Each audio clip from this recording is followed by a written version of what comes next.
Here we are. Welcome back to Mad's Monday Morning Podcast.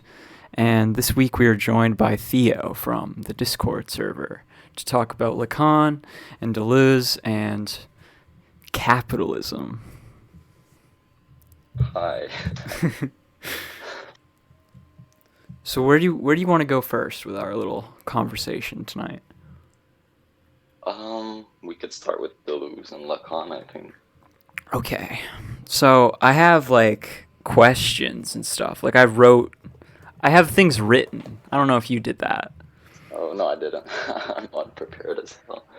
Just because I want to get your views on certain differences in the theories, because you say that you're more Lacanian than Deleuzian, and I'm the inverse of that. So I wanted to... Wait, what? I just want to make a disclaimer that, I'm really not that knowledgeable on Lacan yet. Right. But, That's fine. I feel like these thinkers are really hard to get into. Yeah, they're notoriously impenetrable, people say. And people spend decades trying to That's true. delineate the concepts. But I wanted to ask you about desire, because Desire. it's different in Lacan and Deleuze and Guattari. Because Lacan says that, well, his concept of desire is that desire is a lack, but Yeah. Deleuze and Guattari complicate that more and have a productive conception of desire, as well as a productive conception of the unconscious. And they basically, in anti-oedipus, they also delineate the fact that that lack that Lacanians talk about is also produced by desire. For Deleuze and Guattari, desire is the first and foremost. So where are you at with that? I was reading an article the other day. Well, not an article, but some text somewhere, and it was a pretty interesting notion that desire can get fixed in a sort of repetition or a loop, like in Lacanian terms, but only if it's repressed. So basically when it becomes I guess less productive and goes into repetition. But Lacan's desire is based on a lack, and it always repeats, or it doesn't repeat, but it's never full, it's never satisfied. Right, it's the lack that is never fulfilled. Whereas I think Guattari and Deleuze, I don't think they speak of a lack or anything. Right? Well, it's just they don't like the idea that desire is simply a lack. They think that that lack is produced by desire as well, and produced by anti-production. And this goes into I think there's a really radical concept that emerges out of this analysis, because basically what they put forward is that because you talk about repression, and Deleuze and Guattari don't like how psychoanalysis in their times, and what I would say is psychology today even, ignores, especially Freudian variety, it ignores how social repression crosses into and amplifies and creates psychological repression. Yeah. So for this Deleuze-Guattarian materialist psychiatry, I think this is a really radical and liberative concept, because it basically says that maybe even this lack that the Lacanians talk about is something that is produced in all of us by anti-production, perpetuated by the socius that is capital under capitalism.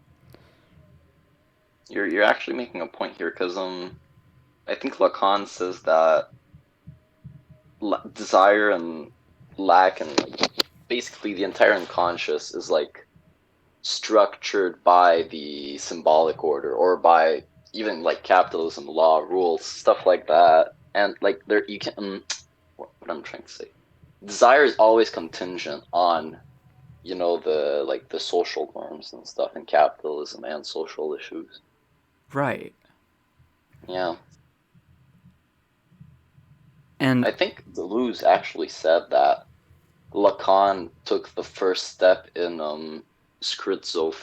schizophrening Freud, I think. yeah, yeah. But They're that's what I really like about Lacan. It's that like it's a lot less essentialist than Freud, what he did. exactly, yeah. And I would also probably say a lot less essentialist than Hegel. I'm not that familiar with Hegel, but like tell me more. Well, simply because like the what is the term for it? The objective, like Hegel's Oh, version of yeah, the, yeah, yeah. The objective spirit or something. yeah, and how Lacan would rather conceive of it as something that is more like societally contingent. Yeah, yeah. But I wrote something Mhm. a few months ago about this kind of subject, and it's kind of like it's I was like ramming into this Deleuzian concept without really knowing that that's what I was doing, but Mhm. um, I basically wrote that we're all lacking something that we never had, which would be Lacan's real. But why did we never have it in the first place? Is the question that comes to my mind when I um, get into these Lacanian concepts. Oh, And I think it could be connected to like the Marxist conception of alienation as well. It must be societally contingent because I don't believe that there's a human condition that isn't conditional. And so I think we all sort of lack control of our lives because of societal institutions, corporate and governmental. And we feel this lack of control, we supplement it with things like religion and sexual activity and drug use and things like this. But this lack of control mhm. functions on a societal level beyond our individual control, even though we may and often do experience it, as well as our supplementation of it on an individual level. And the supplementation of our alienation or lack also functions on a societal level as well. Yeah. Like society basically gives us like a code of like how to act, how to be, like, and people like even if they don't realize it, I think like they feel stuck in a way. They feel like they're not free. Right. Actually, Lacan on alienation, he actually says that. Are you familiar with the mirror stage? Uh, a little bit. I watched the plastic pills video about that. Yeah, it should be enough. Basically, just like when like the toddler sees himself in the image and like recognizes himself, right? Yeah.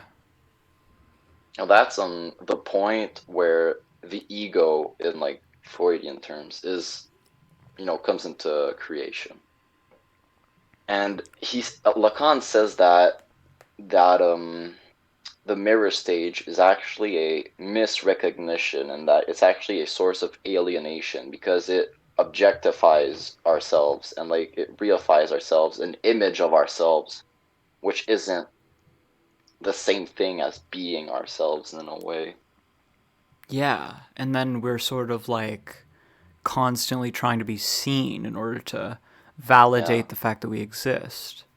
Yeah, and on top of that, that image is also um very much how should I say this? Like it originates a lot from like social norms and how our parents or like surroundings want us to be in a way. So like it's not it's basically an alienating other that we have but that we identify with basically. Mm. It's pretty complicated. I think a common connecting theme between all these concepts that we're sort of just like blasting out there Yeah. is that what's in our minds is influenced, if not determined, by what's in the world around us. Definitely. Yeah. I think that's a crucial point that Marx was right on. That material conditions like shape us way more than we shape the opposite. Right. But we're trained constantly in this society, like ideologically, to think in the opposite way of like it's all just your individual agency, and Yeah, I know. things are the way they Like, are because of people and ideas instead of like actual mhm. conditions. Or one thing like that we're always told how like, well, when I was growing up in school and stuff, we were always told about like how our countries were like free and like democratic and blah blah blah. But like growing up, I've realized that it's all pretty much bullshit. We're like forced to just work our entire lives for someone that doesn't give a shit about us. Yeah, But like we're very much conditioned into thinking that we're free. totally. It's a condition of unfreedom that is Yeah, presented to us as freedom, and we're supposed to accept exactly. it as freedom. It's pretty sad. It is a tragedy, and there's something particular to the American conception of capitalism as freedom as well, I think. But Yeah, but they basically equate like market freedom, I guess, with like freedom in the absolute. It's weird. yeah, it's like the freedom to exploit and be exploited is the freedom that we are supposed to be so grateful for having. Yeah. Like one thing I just want to mention this, but like I just find the like right winger like market oriented worldview so like boring, unimaginative. Yeah, I agree. It's basically just like an absorption of like the status quo, and like there's nothing beyond that. And like right wing intellectual content sucks. It's not even I interesting. know. Like Like all the cool ideas are like from the leftist dudes. yeah, I totally agree with you. And it's pretty crazy also. Like a lot of philosophers, especially like last century, were like leftists or like there's barely any right wing philosophers from what I can tell. There's a lot of like right wing appropriations of philosophy Yeah. though. Like Nietzsche, everyone thinks is Yeah. like, oh, the fascist, It's but no. super right wing, yeah. Just like misquote him to make him look like a fascist. Right. And this I think connects to a sort of Deleuzian concept of like deterritorializing and like body without organs type thing as well, because there is Hmm. also like there is a revolutionary potential in those things, but there's also a fascistic potential in those things. And you see that in how fascist ideologies will appropriate mythologies and like claim this whole mythological history. They claim the domain of world history as their like birthright basically. It's kind of schizoanalytic the way that that happens. Yeah, yeah, like blood and soil and stuff like that. Yeah, and we have to like return to this history that never Hmm. existed. Never, never existed in the first place. Fascism is weird. Fascism is weird. Like Yeah. it's such an incoherent ideology, literally. Like, well, I think there was this thinker I don't remember who said like fascists like like they only say what, you know, will get them to power, basically.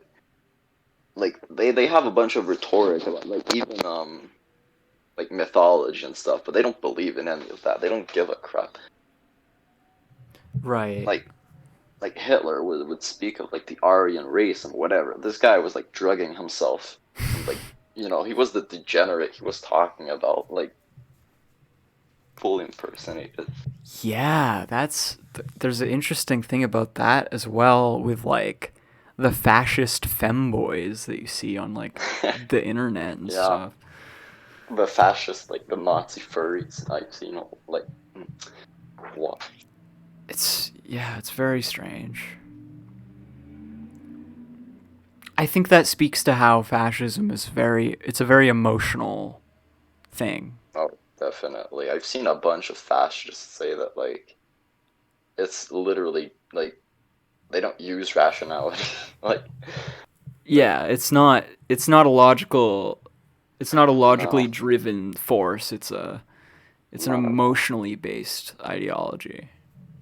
Yeah, and to that extent, I think we all have like fascistic tendencies in all of us. I think Deleuze and Guattari actually maybe go on that during the book. Yeah, that was part of like the whole point Yeah. is like fighting the fascist within you. And Foucault said that it was like Hmm. the guide to the anti-fascist life. Yeah. Is that a book by Foucault? Oh no, wait, no, that's in the introduction, right? Yeah, that's anti-oedipus intro. Okay, yeah. Because I have the French version, but there's no Foucault introduction. Oh, So that's kind of ironic. yeah, I know. I wanted it. It's good. Isn't isn't it in that introduction that he says that like the 20th century will be the century of the losers? Yeah, the 21st century might be Oh yeah. known as Deleuze. Deleuzian. Do you want to talk about societies of control or that? Oh yeah, yes. He's it, it just feels like he was so right, like on point. It describes us so well right now. Yeah, and every sentence is just like there's no filler in that essay. It's all just It's just pure ideas like compressed into that tiny thing.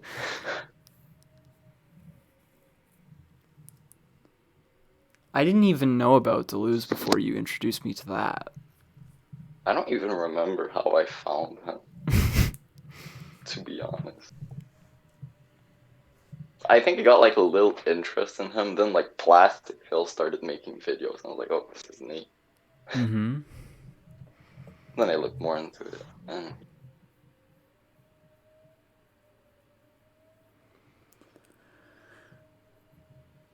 But to go back to wait, what were you gonna say? if we want to talk and go more into the concept of the control society, I actually like because I took a winter term class. I actually Mm-hmm. talked about it and I posted the plastic pills video about it because it was part of the class. It was a class about 2020, like the year, Mm-hmm. and trying to like come up with some kind of a thesis about like what this historical moment means. And so part of the one of the subjects of study was like the information revolution and like artificial intelligence. So I wanted to talk about that because it's like this is this has already philosophically been the groundwork has been laid out to understand what's happening here. Mm-hmm. As far as one thing that I think is like crucial in that is the evolution from disciplinary, which was Foucault's concept, to control societies, and how like technological advancement changes the ways that social control functions. Yeah, that's true. TED moment. Did you know if Foucault commented on societies of control during his lifetime? What did he say about it? I don't know. I'm asking you if you know, because Oh no. was he dead yet or not? I'm When not was sure. it? When was Societies of Wait, Control written? I'm gonna go look.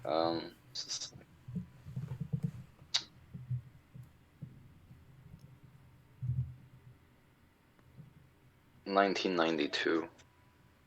Yeah, Foucault was dead by then, I think. Ah, that's too bad. I wonder what Foucault was. I think Foucault was talking about biopower or something at the end of his life. Yeah. I'm not sure what that is, though. I have yet to delve deeper into Foucauldian stuff. Okay. Very focused on Deleuze and Guattari. Okay, let's go back to society and control.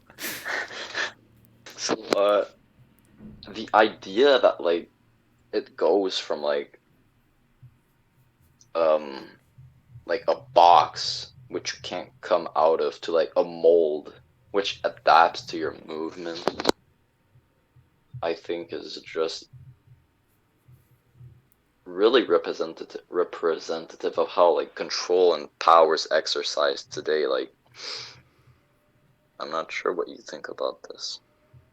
I agree. I think I can feel where you're going with that because one of the differences between the disciplinary and the control society is that in the disciplinary society, you kind of there's kind of an expectation to discipline yourself. But in the control society, you don't even have to do that because you're already controlled just by virtue of existing within it. Mm-hmm. And that's the I haven't. ominous part about it is that the control as opposed to the discipline is pernicious. It's just there by virtue of your existence within the context of the society. Mm-hmm. But like, I'm not sure. I think like everyone has had that kind of self-control for a long time, or maybe not. I don't Well, know. But like, I think it's just possibly. getting worse. Yeah. If we want to like connect this to broader concepts of power and things like that, then yes, I would say so because um this might also connect to the concepts of the socius, which I don't know if you know about that, I've but seen it, but I don't know what it is. like capital is the socius of capitalism, and the like king was the socius of feudalism, and basically Okay, the yeah. Deleuzian concept of what it does kind of is like that's the thing that redirects the flows to where it wants the flows to go Yeah. and like It channels desire, basically. yeah and entraps it wherever it finds it Hmm. useful and represses it wherever it doesn't. And so I think that type of thing has sort of existed throughout human history. Yeah, definitely. Even in like anarchist hunter-gatherer societies, most likely. I don't think it's something we can ever like completely do away with, but probably like make it less oppressive Well, or repressive.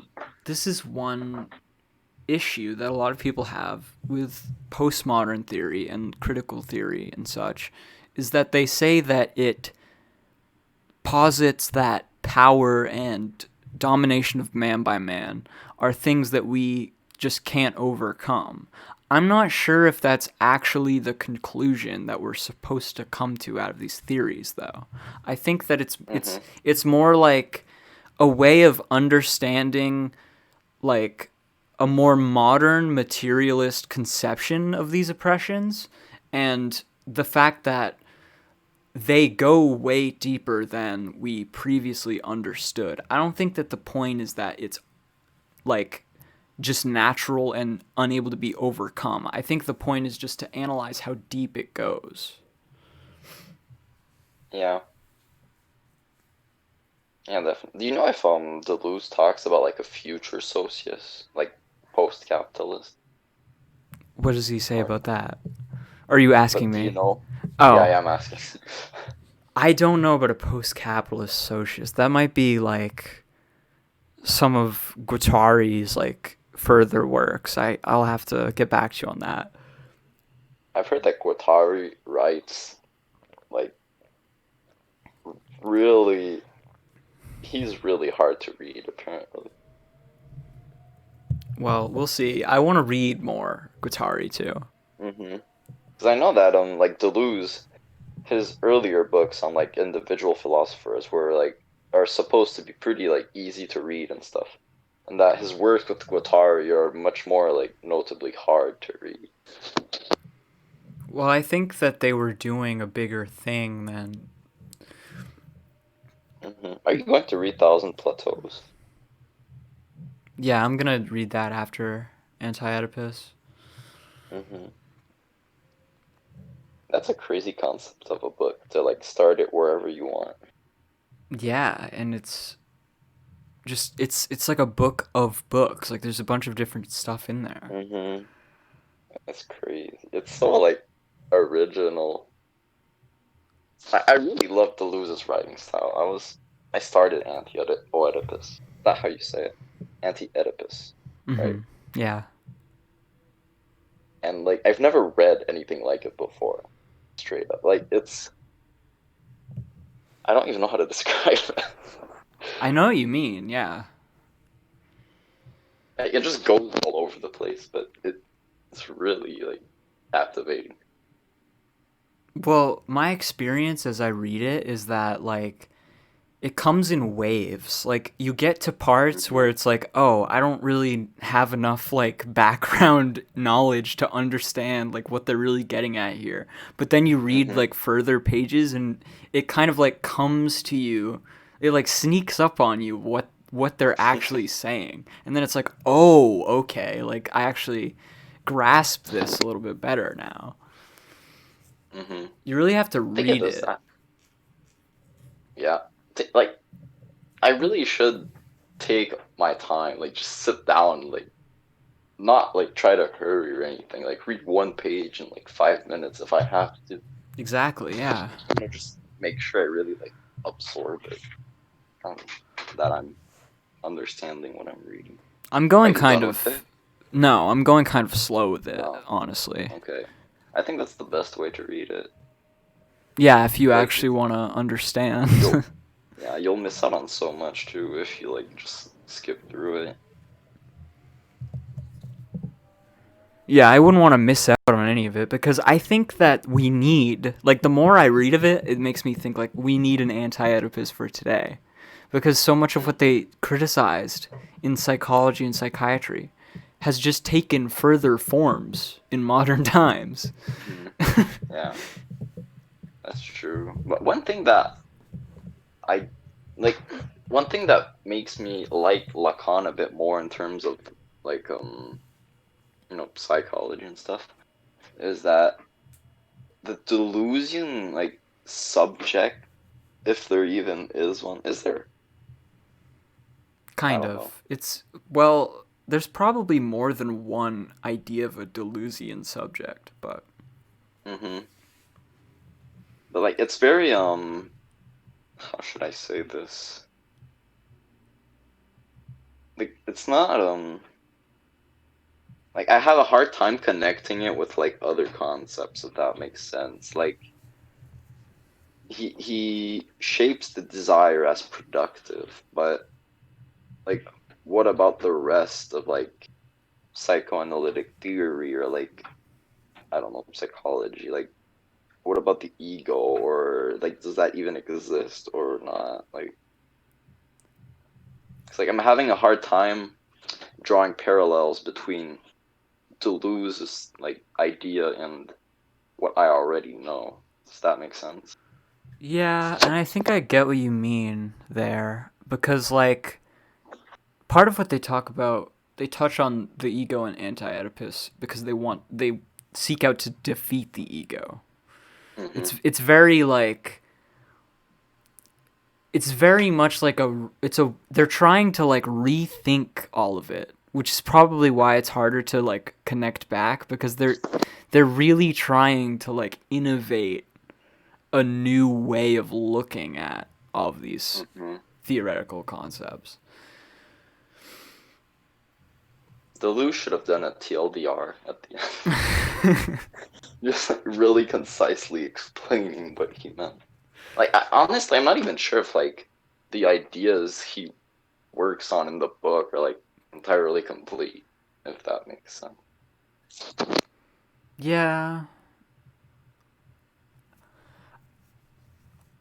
Well, no idea is ever complete, but Right. Well, what was I gonna say about this?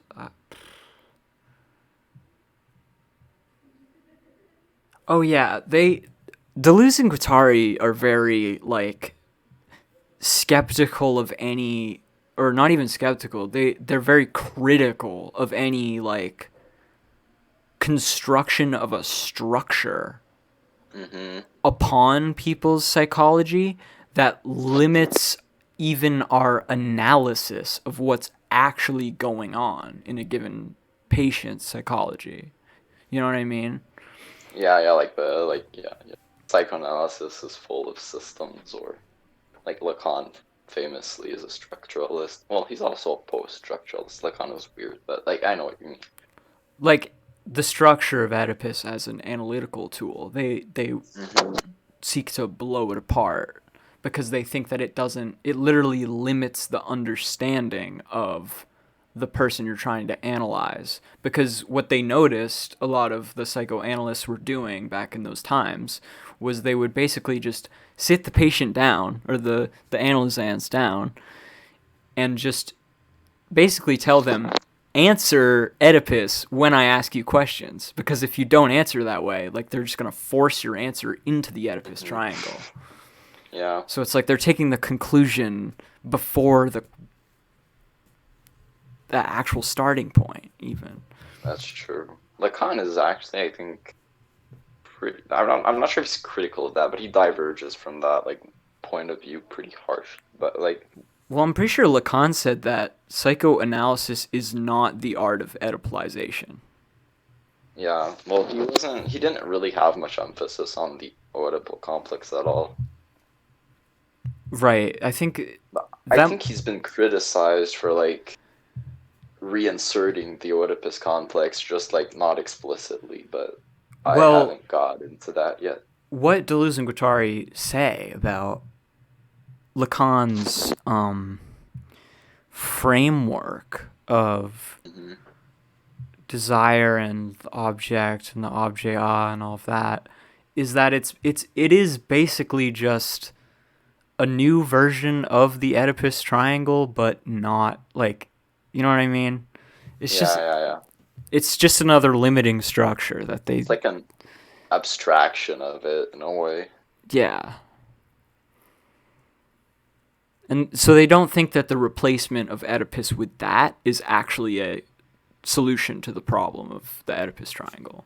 Because they think that the problem with it is Hmm. that it forces these analyses to conform to this analytic structure. Hmm. Well, one question I actually had was, like, what would a Deleuze-Guattarian like clinic look like for like patients and others and stuff? I think Guattari did some work, actually. I just Yeah, haven't. he was a practicing like psychoanalyst. Do you know what he did? Well, I just haven't, like. I'm pretty sure he actually, honestly, like, did schizoanalysis as well. I'm just. Hmm. I just need to learn more about that. What even is schizoanalysis? Like, I can't seem to wrap my head around it. Yeah, these concepts are elusive. So weird. Yeah. I can see people getting confused, like, because when Foucault talks about his concept of power, people are just like, okay, but what is it? Like, what are you actually talking about? Yeah. I think people can get that feeling with Deleuze's desire as well. It's like, okay, but like what? Like, you have to actually ground it down. But Hmm. because they kind of describe it as this thing that just exists everywhere. Yeah. Almost. Well, That's kind of what they're am I saying. am I correct to like say that desire in, Deleuzian sense is like a creation of a flow? Yeah, yeah. Yeah. It's like everything is basically just like interconnected flows in machines, and desiring machines are those which create a flow, right? Yeah. Okay, so I understand that. Mm-hmm. Like, it's a really interesting conclusion. That's the thing. I really love the view of like everything as like machines composed of machines composing machines, like ad infinitum. It's really interesting. But I also like how Lacan views the subject, because to some extent it like explains a lot of stuff for me. It's like I have a hard time like getting in between those two views. Well, there must I wonder be. if like a synthesis would be possible, maybe. I don't It know. must be possible in some way. Because I don't like. To me, it almost seems I'm capable of holding a lot of different. I think you've picked up on this. I'm capable of holding a lot of different Yeah. like theoretical tools hmm in my mind and like using them sort of as applicable. I think that is like because the way that I experience these things is that it's almost like all these different thinkers are just looking at the same thing from different vantage points. hmm So like for Deleuze, it's desire is first, and the productive capacity is first. But Lacan is just looking at um, the lack part, basically, hmm and the part Yeah. of subjectivity and what that means, and how a given individual relates to their surroundings and themselves. Yeah. Wait, I know you mentioned this earlier, anti-production. What exactly is it? Anti-production is Like, I don't know what I'm gonna say. that's one of the more elusive parts. Because Uh, I I was almost reading just the said first that, chapter, like, and like he was mentioning anti-production. I was like, what the hell is he talking about? yeah, I almost just said that anti-production is production, but it's not that simple.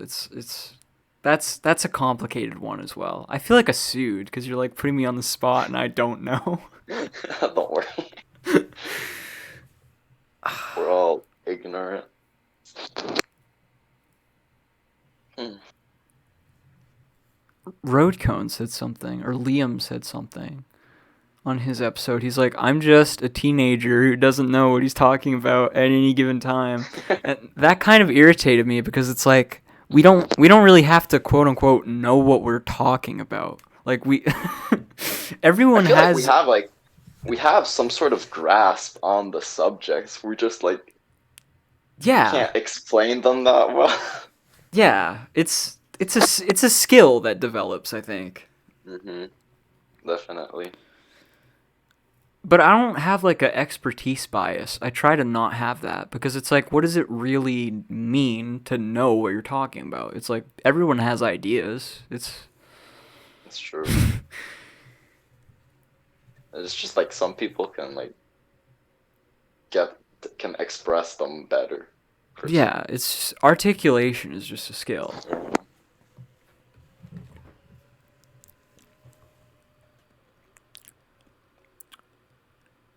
But did I ask you this already, like about capitalism and the or Deleuze and Guattari's conception of it as like sort of the mirror to the schizo subject as far as it I'm not. deterritorializes and then Oh, reterritorializes desire into its own ends. Did I ask you about I'm that? not really familiar with that. No.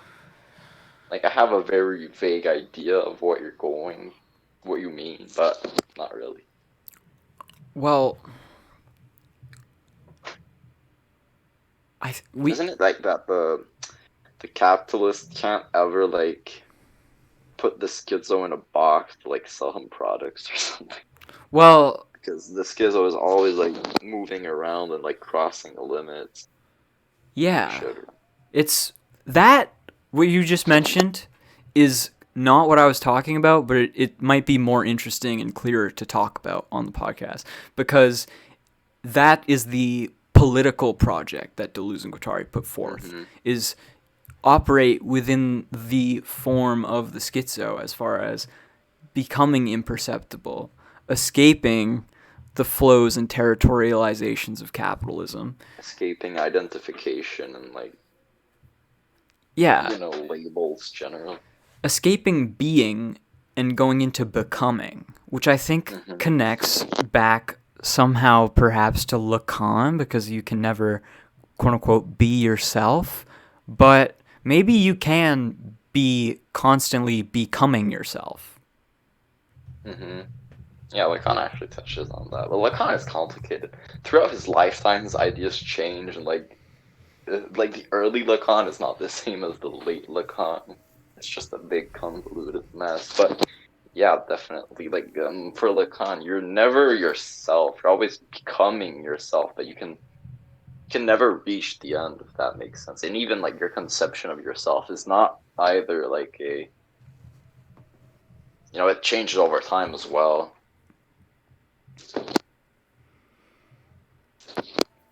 Yeah, and I think that speaks to the kind of universal fluidity that Deleuze kind of exposes. Constant change and like, you know, nothing ever stays the same, but like at the same time it does. Weird. I feel like the form always remains the same, at least in capitalism, but the content is changing all the time. But on the Deleuzian political project we're talking about, of always, you know, escaping, you know, categorization. In practice, what would that look like? That's something I'm having. Like, is it even feasible to just always constantly like push boundaries? I think in some sense it can be. Maybe not in like a huge way, but this oddly connects somehow to like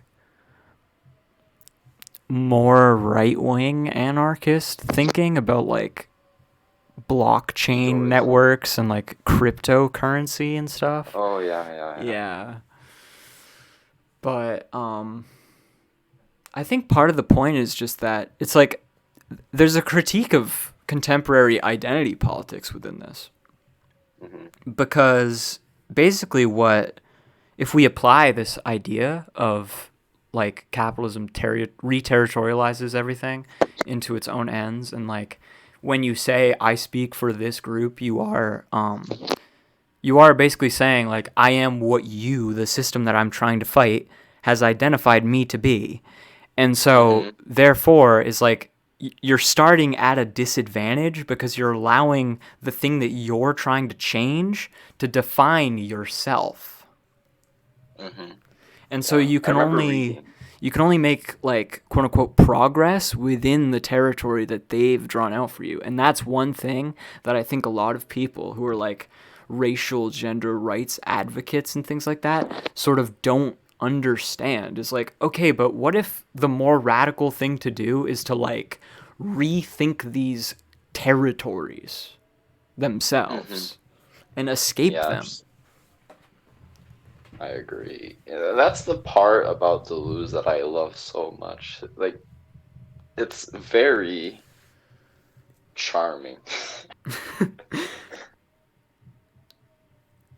Wait, I forgot what I was going to say. My English is so bad. It's not that bad. What do you mean? It used to be better. What was I saying? What were we talking about? We were talking about Deleuze's political project of imperceptibility and escaping boundaries. Right, yeah, okay, I remember that. Like, I remember reading that a big part of like Deleuze's project is that to stop just reacting to the system and to actually go out there and like create your, like, you know. Yeah. like not go on the offense, but basically like to put yourself out there and to take the first step before capitalism and keep on taking the first step. So, like you can never be territorialized. Yeah, even like drawing out your own territory for yourself. Hmm. The concept of territory is so nice. It's a really cool way to think things. Mm-hmm.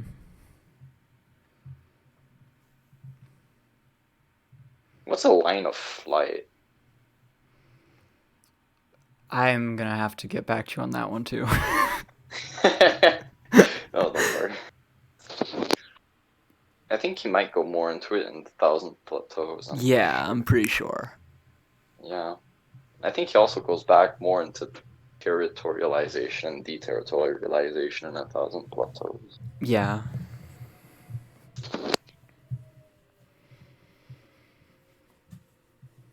Do you think like that like I wonder what a more liberatory psychology would look like or would be. Well, I think it must have this materialist conception of things. It might even actually be not possible. If I mean if you argue that like, you know, most psychological problems are, society caused and not, just the fault of the individual. Like the only way to really get beyond them in that case would be to just, make society better. And I actually kind Yeah. of agree with that line of reason. Me too. It's like why Like, enclose me into these symptoms instead of hmm solving the social problems that are causing the systems or symptoms? like this makes me think of the, I think, Zizek Peterson debate where like Yeah. uh he contested, Peterson's famous rule to like, clean your room before like changing the world. Like what if the world itself is like an unclean room, which is just terrible. Like cleaning a room won't do anything. Yeah, like what if It's in like, the process of cleaning my room I discover that the whole reason why it's messed up is because of the way that the social order is messed up. yeah, exactly. Like like the push to like make it all about, the individual and oh, like you're stressed, it must be because, yada yada. It never comes back to the system, even though there like, I think pretty obviously are links between, social ills Yeah, I saw a and tweet. capitalism. I saw a tweet that said that it was like I'm a therapist and I can attest to the fact that most people don't really need therapy. They just need money. Like Yeah. And therapy is pretty expensive on top of that. Just like, true. oh God, there's so much wrong with today's society. Like Indeed. talking about this makes me think about it. I think one big component of modern society is how stressful and anxiety inducing it is. Correct. Yeah, I totally agree with you. Like you never relax or, rest. You always have to be doing something, being productive. Yeah, this notion of productivity that Hmm. is useful for So toxic. capitalism is yeah, it literally it seeps into your own self-conceptions. Yeah, I know. Like literally everyone I know, or almost, like they feel bad when they're like just at home not doing anything because there's this pressure to always be doing. Right. Like even myself, I'm aware of this. Like I shouldn't. I should be perfectly fine doing nothing, but when I do nothing, I feel like I'm doing something wrong. It's crazy how deeply internalized it is. Totally. Like I don't even think it's possible to completely undo it unless we just Nah, it's just impossible. Maybe like people in the future born under different conditions will feel different. But Well, I mean, part of it, I think there's a possibility of mitigation of all of these ideological things because hmm this is more in like the liberal progressive discourse, but people like to throw around the term like unlearning things. I think yeah, that there's a perpetual unlearning that is possible to do because it's like when you know that, oh, I only feel guilty for just relaxing because of this capitalist notion of productivity, then you could just be like, okay, fuck that. Like, yeah, yeah. I agree. I actually see a relation between, I think, with um the Zizekian concept of ideology here, where mm-hmm. like what's going on and how capitalism is evil, but nevertheless you participate in it and make it continue. Yeah, like how ideology isn't just us doing the things that we don't know what we're doing. It's like we know it now, Yeah, but we still do it. exactly. Yeah, it's not just like false consciousness, it's further than that. It's not just that people don't see the real thing, it's that people see the real thing and they're like, oh, okay, this is the real thing, and they feel better about themselves, but they keep on doing exactly the same thing. Right. And but at the same time, like what else what else really can we do without money? We're forced to do it at least. Well, that connects to what he says about like ideology today is hmm more about destroying hope of a better society. Yeah. Yeah, that's true. It's not even about like convincing you that capitalism is great. It's just that, oh, there's nothing better than capitalism. It's like I see that argument so much. Like, oh, capitalism is bad, but like it's the best we can do or whatever. Yeah, or it's just the way things are. It's just human nature. Yeah, That's the yeah, other popular one. yeah. The human nature argument is so bad. I can't get over it. That's like the intellectual dark web's thesis. Oh my God, yeah.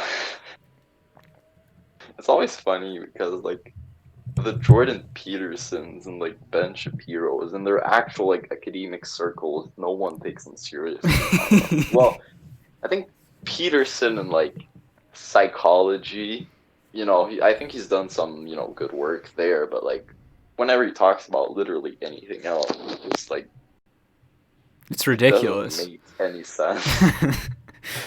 And it's very mythological too. He has his own Mhm. mythological conception of the world.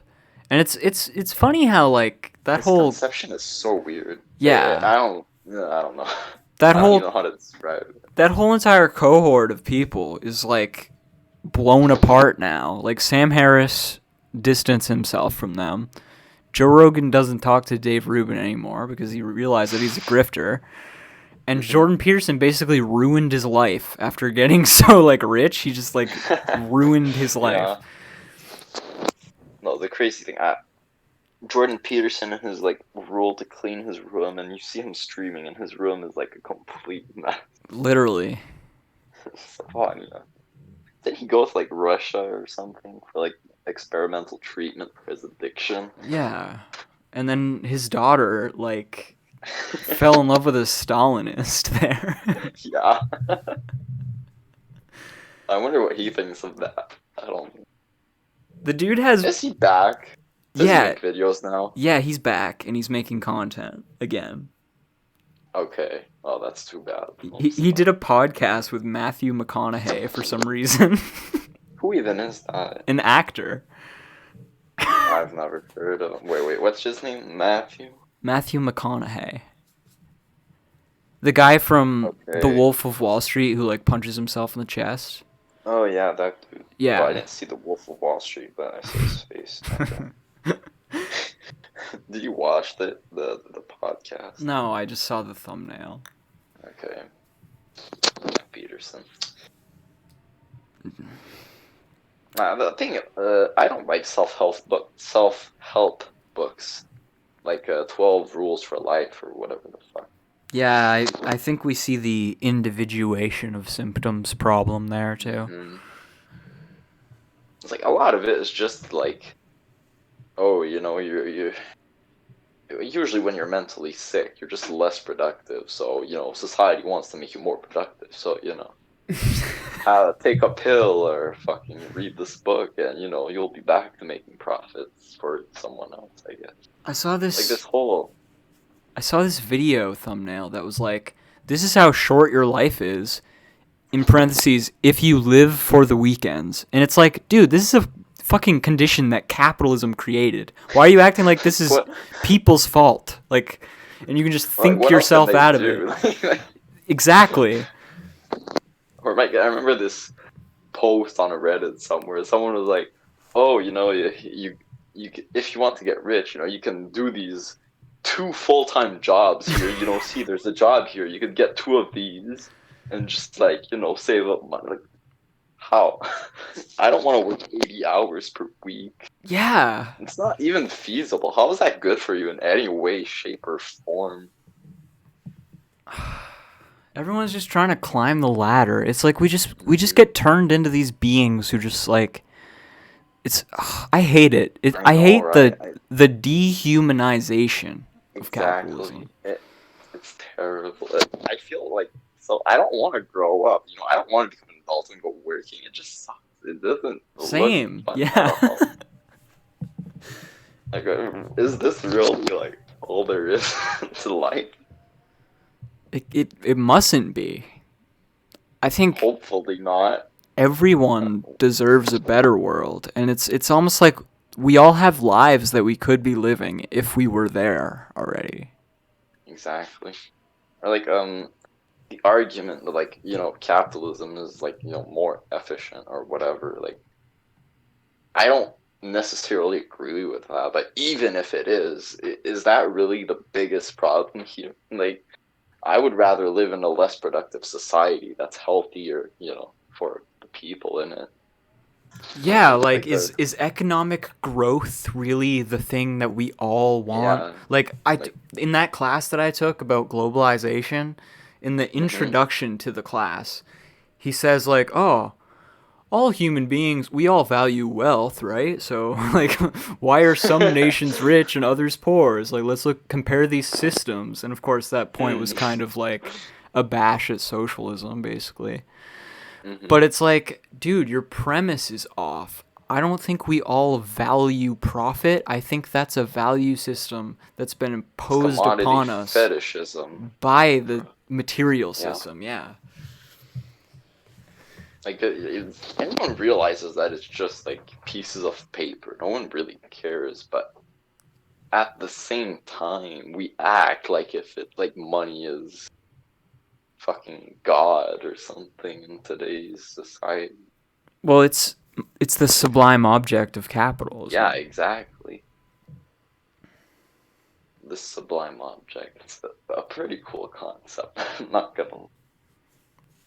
Wasn't that Zizek's like school thesis? Wasn't that like that book? Wasn't that? Um, it's his. I don't think it's his like thesis, but it's his big. It's his first like big book. I'm pretty sure it got called like not Marxist enough by the Titoist establishment in Yugoslavia. Yeah, yeah. I think. Yeah, right. When he was studying, yeah, something like that. But I don't think the sublime object of ideology was the thesis that got like basically deported or no censored. But yeah. We've covered a lot of ground tonight. Hmm. Is there anything else that you want to make sure that we get to? Because we're nearing the hour mark. Um. Yeah, actually, there's this thing I have that I've been thinking of on the Deleuzian concept of desire. Because desire, right, is unconscious, or I don't know, supposedly. Does Deleuze take that line or not? Um, I don't. I don't think it's I, entirely existent in the unconscious. I think it's broader. okay, because I'm having a hard time placing Deleuze's concept of desire and understanding like how it functions, how it would like affect me and how I act. Oh, wait. Hmm. It's like if it's unconscious, it basically it produces, but how or like I don't know. I'm having a hard time conceptualizing it in my head. Does that make sense? Yeah, well, desire's productive in the Deleuzian conception, and the Hmm. unconscious is also productive.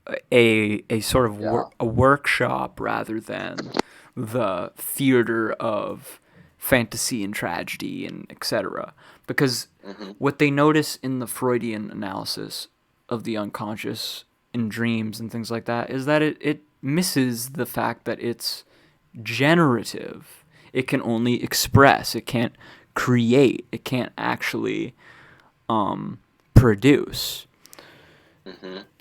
And so, like in these Freudian interpretations of dreams, they just force all the ingredients of the dream into like Oedipal triangulation and familial dynamics and so on. Like everything has to represent something. Nothing can just be a created thing. Yeah. Okay.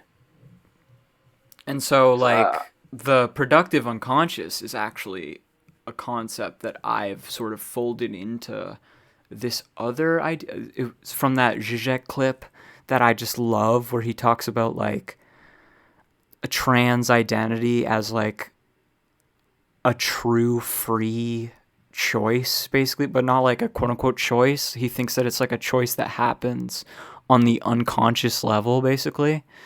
And hmm. so, how I've merge those two concepts together is basically that the unconscious is productive, therefore it's almost like you are not only constantly becoming yourself, but literally like I've created myself in a sense.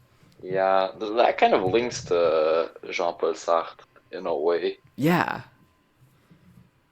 With I the know that you used to like him. I don't know what you think about him now. I still like a lot of Sartre's stuff because that true freedom Hmm. is sort of Sartrean because it's like you choose to define yourself rather than allow yourself to be defined by your socio-cultural context.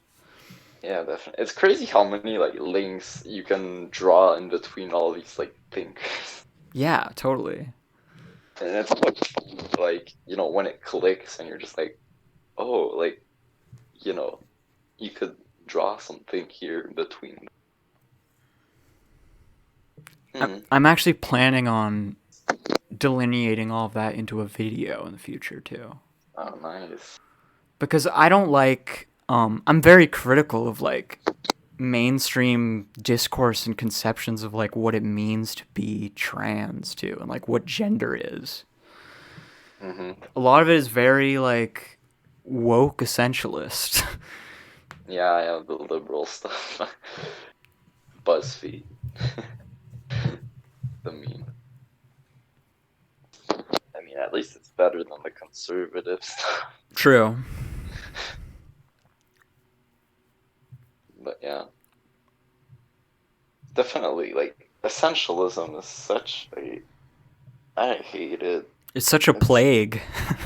yeah, and it's such a, like, how should I state it?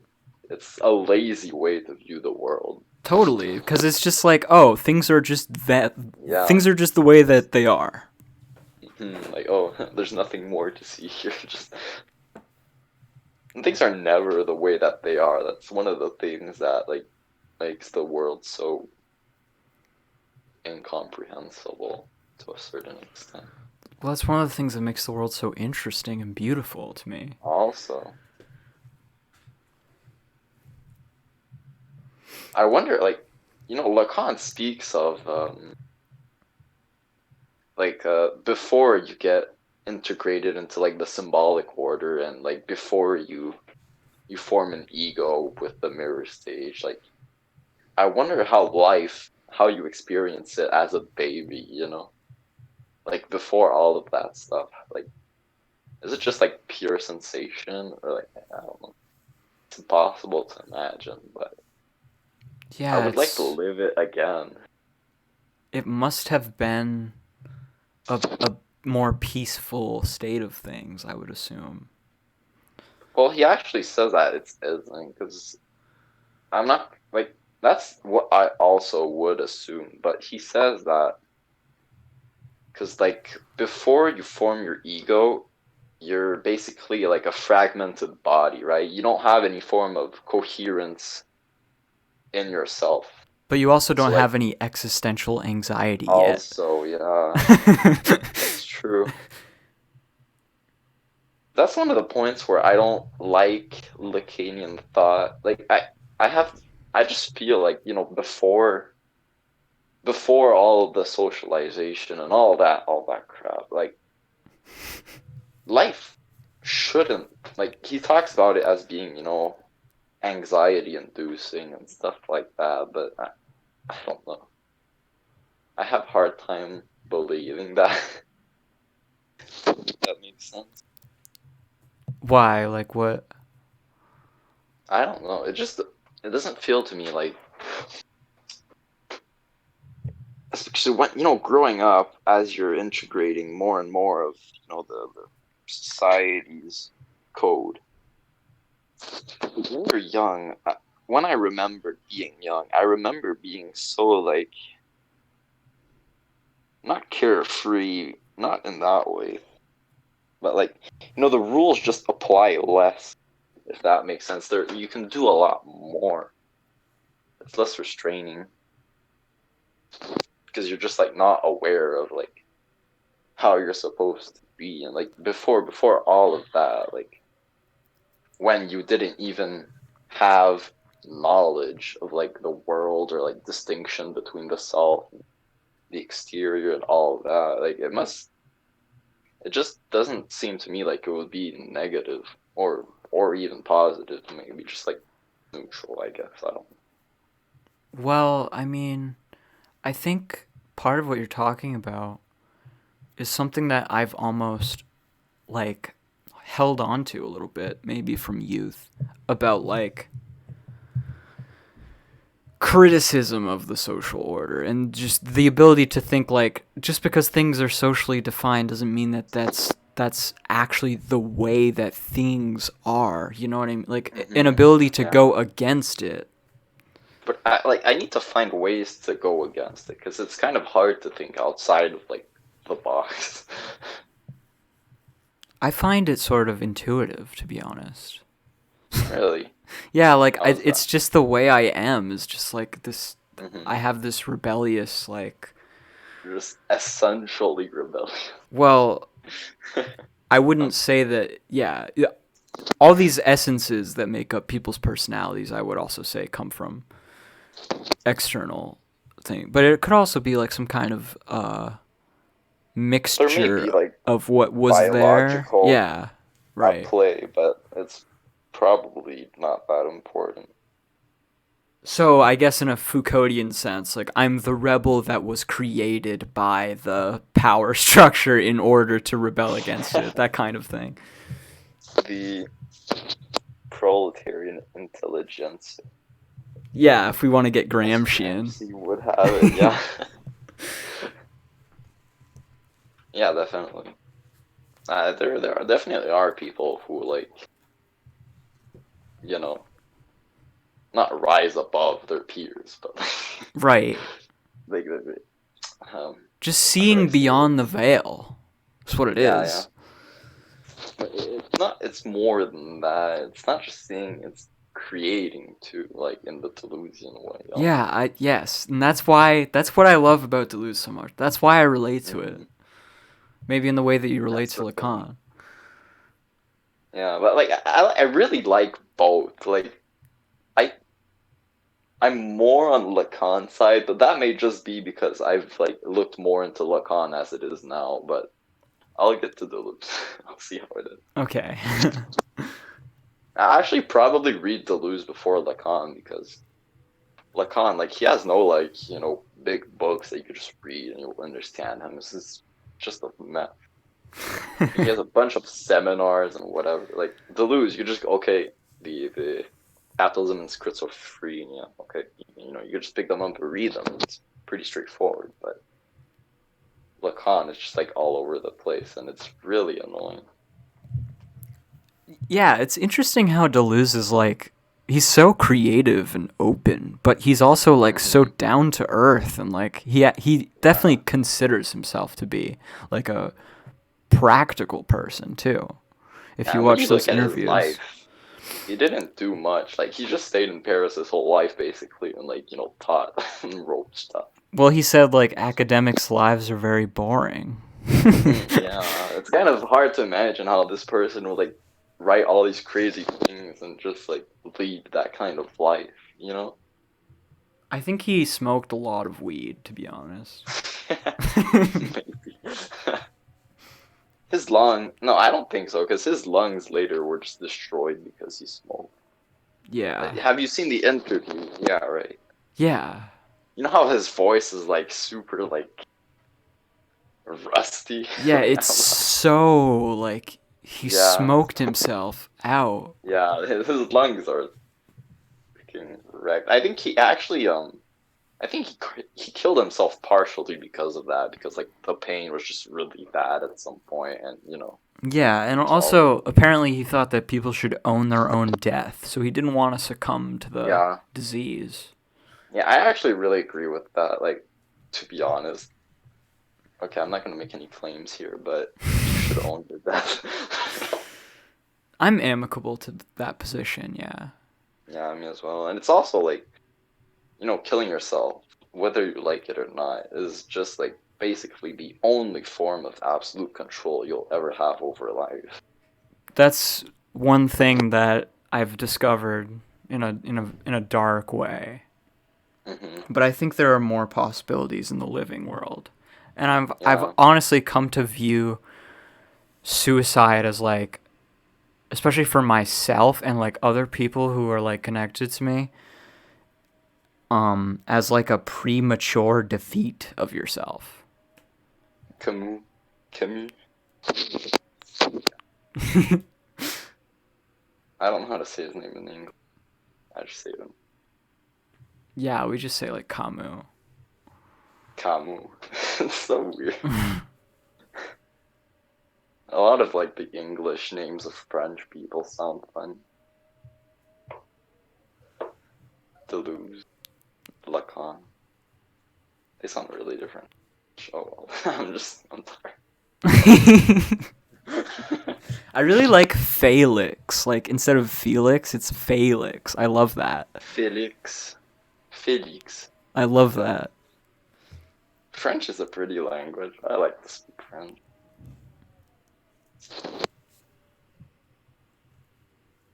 But yeah.